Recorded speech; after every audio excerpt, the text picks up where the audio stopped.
It takes a lot for me to do this, and it honestly makes me incredibly uncomfortable to do it. But I think it's important to tell you about a poor experience that I had at a conference just a couple of weeks ago.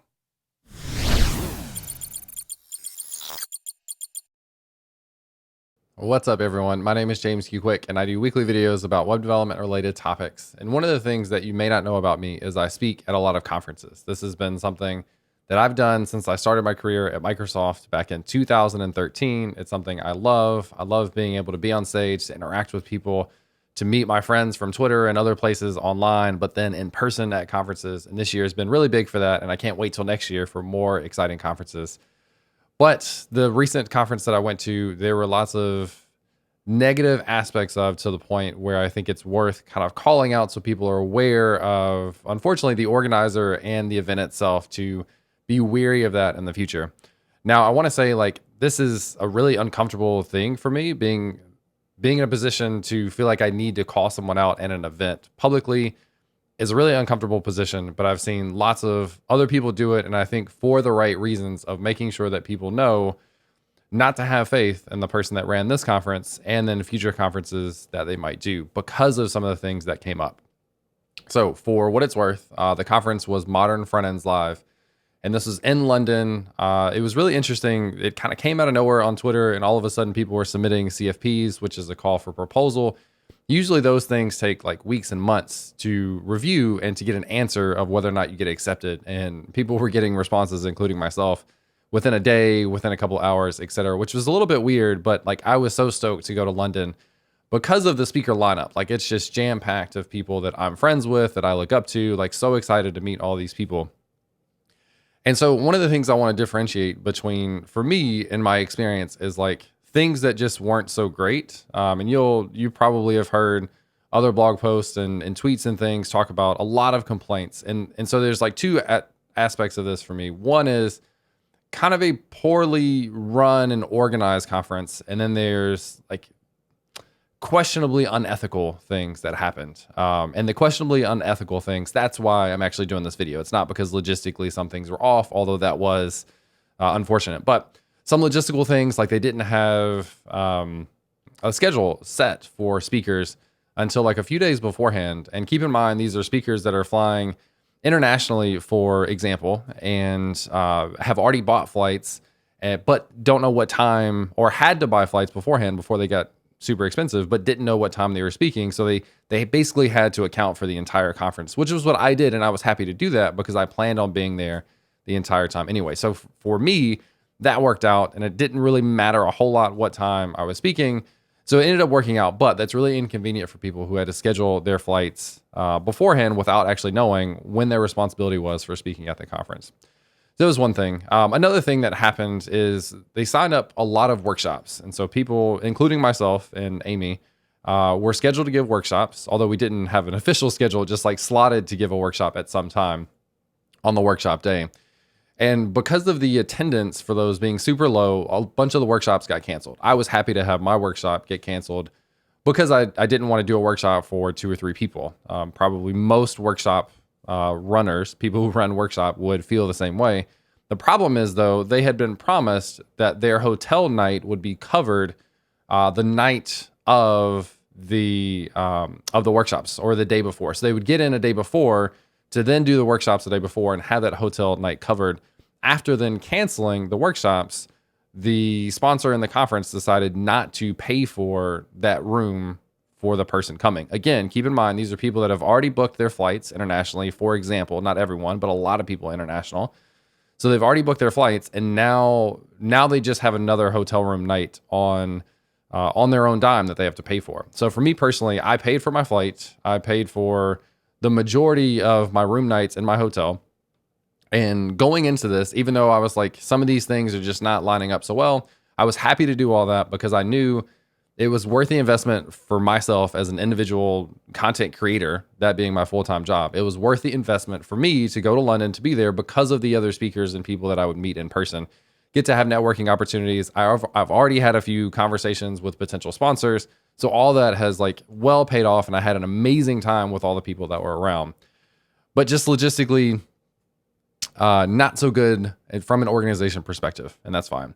So the other aspect of this that I think is much more important is the like questionably unethical things that happen.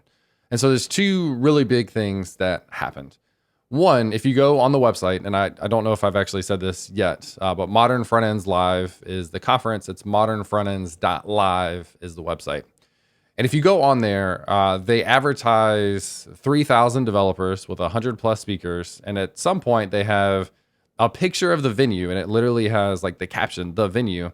And it's got this massive stage, and it's got thousands of people sitting in the audience, like completely jam packed with the whole production crew and cameras on cranes and all sorts of stuff. Like, it looks amazing. So this is the idea that was pitched to attendee speakers and sponsors. Like, as a speaker, I'm like, yeah, I would love to speak to a room full of 3,000 people. That's going to make it well worth my time to fly all the way to London and do this. What actually happened is when we get there, we kind of find out there's like maybe 500 people total. And I've never gotten a specific number. And that's one of the things that the organizer kind of avoided in many conversations of sharing was the total number of people that attended. And so anyway, there's somewhere between like 300 to 500 total people, including 60, 70, 80 of these people being speakers, basically. So like the attendance level is nowhere near. It's not like it's 2,500 and not 3,000. It's like 300 to 500 versus 3,000, which is significantly different. Now, the problem with this is speakers applied to speak at this and paid for part of their travel, at least part of, or all of their travel, to come and speak to an audience of ideally hundreds of people. And I saw a lot of people with rooms of 5 to 10 people, which is very, very disappointing.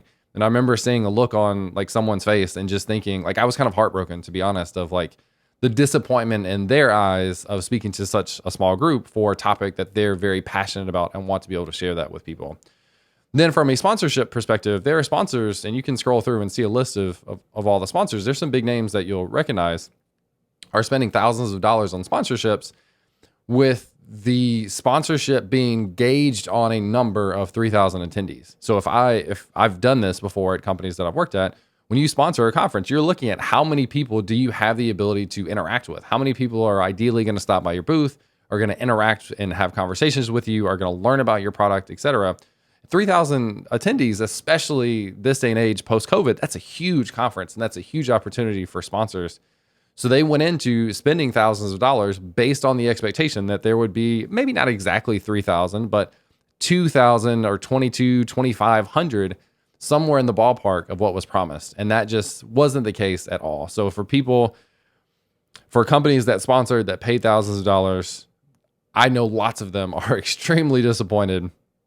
Our talk, we did a live episode of the Compressed FM podcast. It actually turned out to be really good. I was fortunate to be the only talk at the end of the day, and they had drinks for people and then kind of ushered people into our talk, and we got great feedback. It was an amazing experience. It really was. So like for me, selfishly, that was really beneficial. But so many people spoke to rooms full of just a handful of people, which is not what you signed up for. So speakers, sponsors, et cetera, that paid, their investment in time and energy and cash and travel, just a really big disappointing thing. Now, the last thing I think is the most important, and this is where, like, if you've heard anything about this situation, you've probably already heard this story, but I'll give it to you again. So during the middle of the conference, someone comes up to me and tells me that they sold virtual tickets to this conference. So virtual tickets, in theory, would mean like you could watch the live stream of all these talks. Again, they've got speakers, they've got really high profile speakers, people with big audiences like myself, and so I understandably, people want to come to the conference and see this in person. If they can't, they also have the ability to watch this live. Live conferences or live streams have been big in the last couple of years with COVID. People are used to that. They're interested in that. I get kind of burnt out on that, but it's a great opportunity for people to see their favorite speakers, even if they can't make it in person. So I don't know what the dollar amount was. It was like 20 to 40 pounds, something like that, but they sold these virtual tickets. The problem is that there were no cameras in any of the rooms. So this is maybe we'll go back a second. So people who paid for these tickets never got a notification of like where to go to actually see the live stream. So as these questions start coming in, I've heard the response was, we're having technical difficulties. I can't necessarily confirm that, although it seems to be the consensus with people that attended. Lots of people heard the same thing. The problem with that statement, going back to the lack of cameras, is the lack of cameras. It wasn't There was no technical difficulty that we know of. We went and looked in every room, and there was never any camera from the opening keynote. There were not cameras in the main stage. There were not cameras in the speaker rooms. And so I can't imagine how there could have been a technical difficulty to the point where nothing could be recorded or live streamed, and then to have not communicated that to people. And it wasn't until like after the fact, and keep in mind, people are blowing up at the time on Twitter. They're asking questions in person. It's honestly kind of awkward in person at the time. We're trying to make the best of it because we're all there. And as speakers, like we kind of debated about not speaking as kind of a protest, but for people who actually paid for their tickets that came to watch us speak, we're not going to take that opportunity away and that experience away from people who deserve that experience. So it was honestly a very awkward time of trying to make the best of the situation that we're in, but obviously feeling very unsure about what's going on. And I got messages, 2 or 3 different DMs from people just like, what the hell is going on? So that was a mess. So questionably unethical things, again, are advertising this massive venue with thousands of people and only 300 to 500 showing up and not having any sort of addressing that or apology or partial refund or anything. No addressing of any of that itself. And then the idea of advertising the live stream. And then at one point I heard it was mentioned they would get the recordings of the videos after the fact, that the live stream wasn't working, but they would get the recordings. Again, no cameras. There was no recording of anything. So the promise of that, to take people's money, to seemingly know that you're not going to be able to provide that and not say anything until you get backlash, is just very questionable. So I can't actually confirm that everyone has gotten their money back from that. I do think I've heard that at least a few people know someone who did get a refund, which is good, but just very, very questionable ethically, a lot of what went on. And I think the big thing here, and this is where like I think it's important to call out the person individually. Again, this makes me really uncomfortable because it's not the type of thing that I typically do. Jen Ashley is the organizer, and I feel like it's important because that person is someone who is organizing other events, and I think people need to know what went on as they potentially consider sponsoring or attending another event that she does. And I think no speaker that was engaged in this, a lot of attendees, and no sponsor will ever work with her again, will ever go to one of her conferences or support one of her conferences, me being one of those people. And I think as a person that has a voice, that has a platform, that has an audience, that has people that listen to the things that I say, I wanted to share my experience to recommend to people that you not follow any of the events that she does for these specific reasons. And the last thing I'll leave you with is a little bit of how she handled the situation real time. In 2 conversations, almost unprompted, Jen went out of her way to talk about how she didn't know why people were attacking her on Twitter. There was no ownership. There was no addressing, hey, some things haven't gone well. I think all of this would have been totally different if she just said like, I did my best. I tried really hard. Things didn't work out the way I wanted, and I apologize for that. Had that been the case, it would have been a very different story. But all I ever heard was, I don't understand why people are attacking me. They just want to take me down. I just ignore it, is basically what she said. Like, I just ignore all that stuff. It doesn't matter. Again, no ownership, no addressing of the fact that like, this is not what people signed up for. And it was very disappointing. It was very disheartening. And I still just kind of question what the motive was behind the scenes. So I can't speak to her motives. I know it takes a lot to put on a conference. I am certainly empathetic to that. I never want to organize a conference because I know enough about how much goes into it that that's not the kind of thing that I'm good at or that I want to do. So I have a lot of empathy and appreciation for people who do that. And again, that's why this is an uncomfortable situation for me to even make this statement, to make this video, to share this experience with you. But I felt like it was an important enough message to share that I felt like I needed to do it. So if, I don't know, it's probably all the details that are worth sharing. If you have additional questions and comments and stuff, feel free to throw them in the chat. We can maybe have a discussion about it. We'll see. But I just wanted you to know to keep an eye out for Modern Front Ends Live and any other conferences that are organized by Jen Ashley going forward. You can make your own decisions. I'm not here to tell you what to do. I just want to share my experience so that you have that information going into considering going to or supporting one of the conferences that she does in the future. So anyways, hope this was helpful. Thanks for kind of listening to me kind of rant and get this story out. Have questions, comments, leave them in the comments below. Thanks for watching, and I'll catch you next time.